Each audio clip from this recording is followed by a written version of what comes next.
The media, world over, is known for its ability to build or destroy. With this in mind, government is keen to work with the private media in the country. In Zambia, there are more private media-owned houses than government-owned.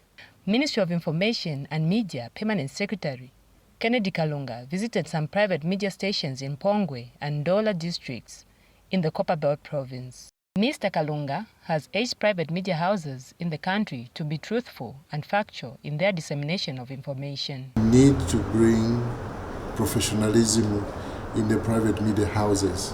In government, yes, you follow what we tell you, but with the private media houses, we need to ensure that there's professionalism, they ought to be ethical, and they report should be factual and verified information.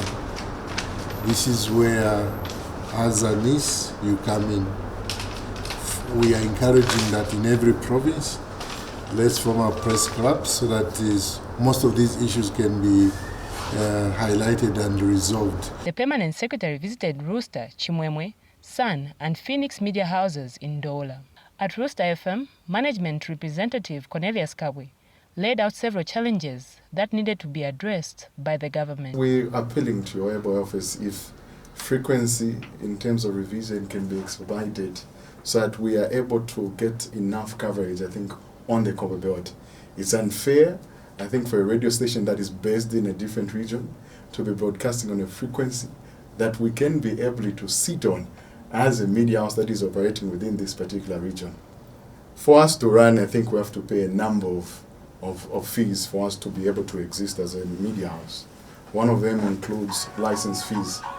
Our license fees, PS, I can inform you, it's 20,000 that we're paying, I think, per year, which is, I think, quite huge, and we're appealing through your able office if that can also be revised. Ministry of Information Director of Press and Media Development, Modern Mayembe, highlighted some issues that government is working on.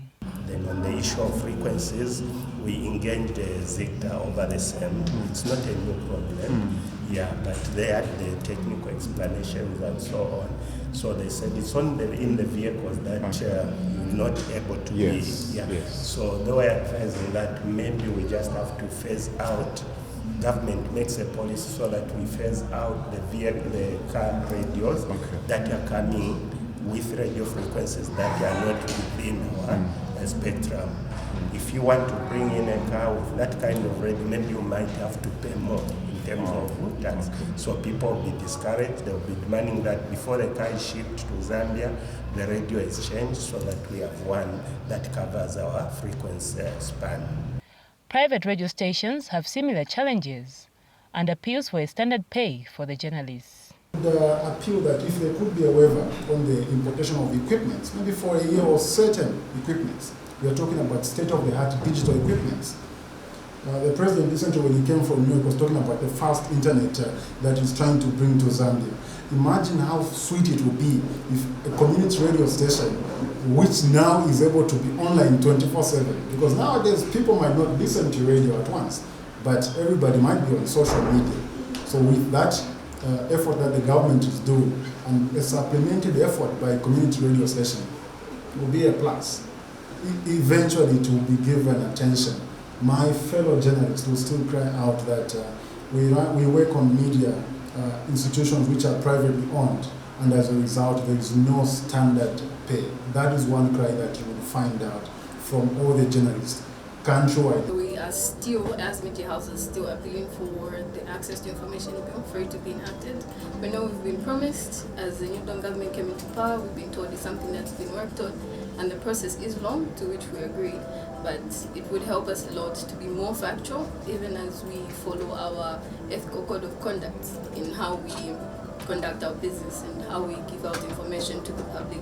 In his response, the Permanent Secretary challenged the media fraternity to always engage the ministry on matters they face as institutions. We look at all the challenges that each media houses will compile a list, which are the common concerns that are being spoken to wherever we went, so that then we readdress all those issues. But we've been guiding that the media practitioners, they need to come together also to have a professional board and just give us the minimum standards. The media fraternity is not as organized as the other professionals. Yeah, you talk of the lawyers, they even know the standard, how much you should pay a lawyer for an hour or for a day or whatever. In journalism, we don't have such. Why? Because the media people have not come together to form a professional board and look at their standards and advise government to say, we've looked at our work and this is what we think should be our minimum pay. Then the government can take it up from there. A proper dress code that would identify the media was also being emphasized by Mr. Kalunga. Our media personnel should also dress accordingly. If they know that there's a VIP, the president, the vice president, also the media, the dress code should be good. Okay. Mr. Kalunga's message is consistent. The media, as a fourth estate, must relentlessly play its role and be a watchdog for society.